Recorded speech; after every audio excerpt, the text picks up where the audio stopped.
주님께서 여러분과 함께 마르코가 전한 거룩한 복음입니다. 가파르나움에서 예수님께서는 안식일에 회당에 들어가 가르치셨는데 사람들은 그분의 가르침에 몹시 놀랐다. 그분께서 율법학자들과 달리 권위를 가지고 가르치셨기 때문이다. 마침 그 회당에 더러운 영이 들린 사람이 있었는데 그가 소리를 지르며 말하였다.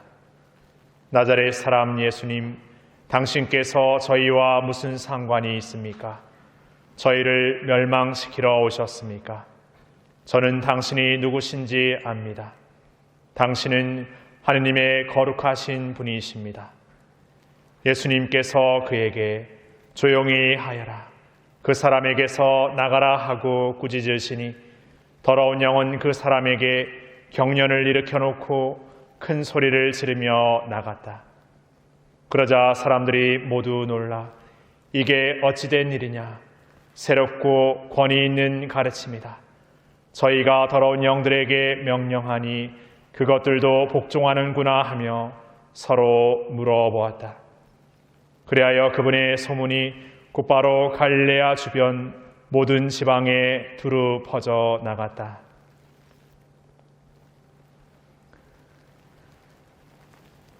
주님의 말씀입니다.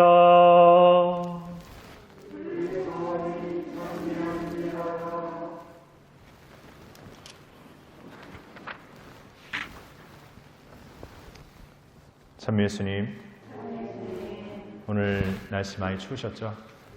네, 길도 이렇게 곳곳 또 얼어서 그럼에도 오늘 이렇게 미사 오시느라고 또 이렇게 나름의 애를 쓰신 여러분께 하느님께서 더 큰 사랑 주시기를 또 기도하고 바라봅니다. 가끔 어떤 노래나 어떤 장면이나 어떤 무엇을 이렇게 경험할 때 소름 돋는다라는 느낌 들어본 적 있으십니까? 있으시군요. 저는 사실 이 소름 돋는다라는 말을 사람들이 쓰는 거는 많이 듣고 보지만 제 스스로가 정말 소름 돋네라고 이렇게 느껴본 적은 사실 별로 없는 것 같습니다.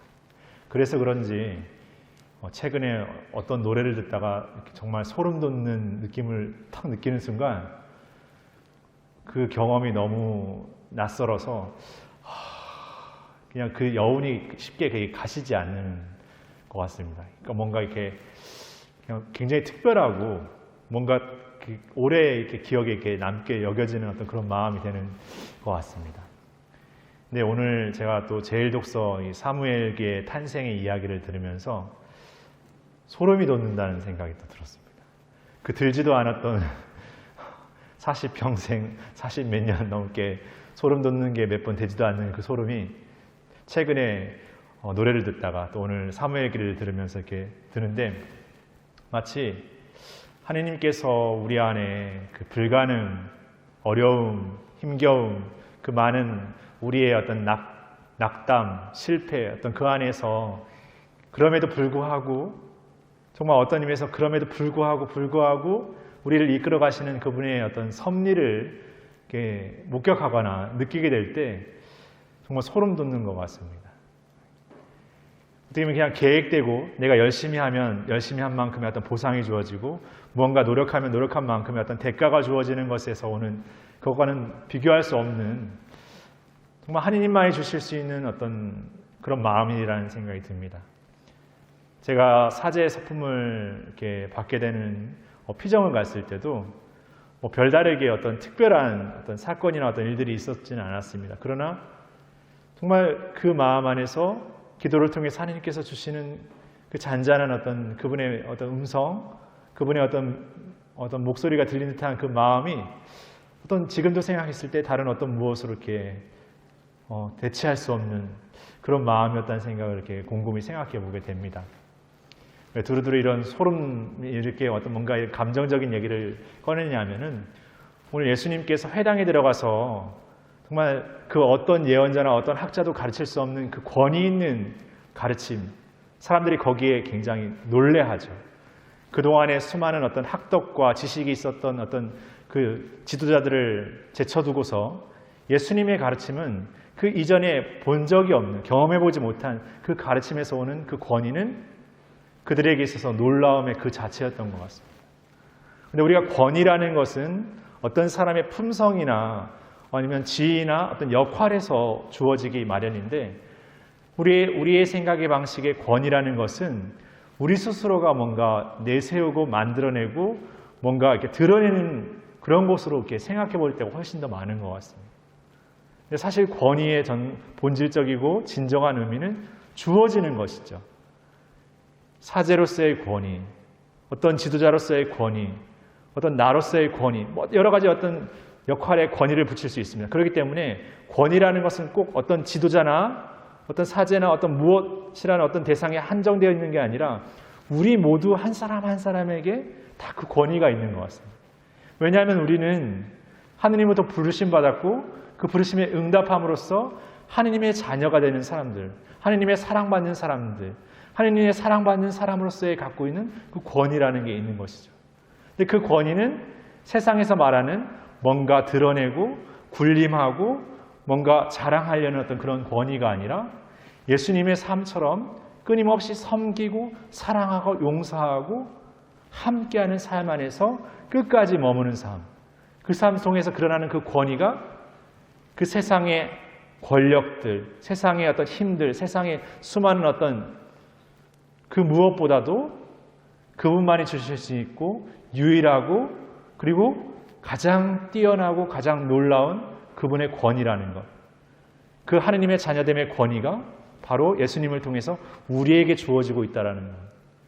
이것은 우리가 이 신앙을 산다는 것이 얼마나 값지고 소중한지를 정말 깊이 깨닫도록 초대해 주는 것 같습니다. 그래서 이 신앙을 살아서 이 신앙 안에서 무언가를 어떤 성공하고 무언가를 이뤄내는 것이 아니다 할지라도 이 신앙을 살고 있다는 그 자체만으로 우리가 갖는 그 권위가 얼마나 놀라운 것인지, 얼마나 은총인 것인지 우리가 잘 새기고 살았으면 좋겠습니다.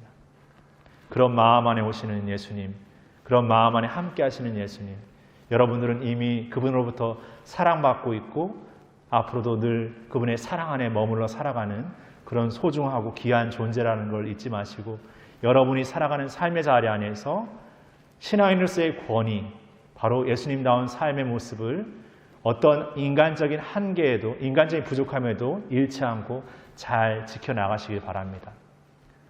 어쩌면 오늘 더러운 영이 예수님을 만나면서 뭔가 거부감을 드러내고 이게 저와 무슨 상관이 있습니까? 라고 이런 어떤 반박하는 어떤 말들을 던지면서 그 더러운 영에게 예수님께서 말씀하시죠. 그 사람에게서 나가라고. 어쩌면 우리 안에 인간적이고 욕심적이고 내 중심적인 그런 더러운 영의 어떤 그 권위, 세상적인 권위의 방식이 끊임없이 우리에게 올라오겠지만 그럴 때마다 나는 예수님과 함께 살아가고 그분의 삶을 내 삶에서 살아내는 신앙인의 권위를 가진 존재로서 내 안에 그런 나약함, 부족함, 인간적인 모습의 것들을 나가라 라고 외칠 수 있고 그 마음 안에 하나님의 도우심과 은총을 청할 수 있는 그런 마음들을 우리가 좀 더 살아가 나갔으면 좋겠습니다. 그 마음들을 살면서 또 새롭게 우리 서로를 또 섬기고 사랑할 수 있는 그런 신앙인의 삶을 또 지켜나가는 또 한 주가 되었으면 좋겠습니다. 잠시 묵상하시겠습니다.